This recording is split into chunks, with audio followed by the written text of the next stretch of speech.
संपूर्ण राज्यभरात सध्या मनसैनिक आक्रमक झालेले पाहायला मिळतात। मराठीच्या मुद्द्यावर बँकांना इशारा दिला जातोय। आज सलग दुसऱ्या दिवशी देखील मनसैनिकांनी बँकांमध्ये जाऊन मराठीचा आग्रह धरला। मनसैनिकांनी या बँकांना निवेदनाच्या माध्यमातून 1 महिन्याचा अल्टिमेटम देखील दिलेला आहे। तसेच बँकांनी जर मराठी भाषेतून दैनंदिन व्यवहार केले नाहीत तर आंदोलनाला सामोरं जावं लागेल असा इशारा मनसैनिकांनी दिला आहे।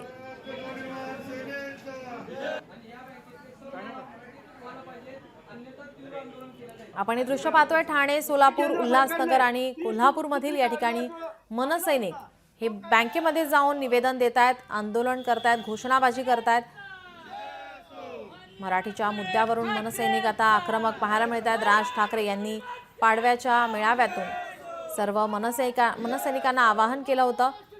त्यानंतर आता मनसैनिक सर्वच ठिकाणी बँकांमध्ये जाऊन निवेदन देत आहेत।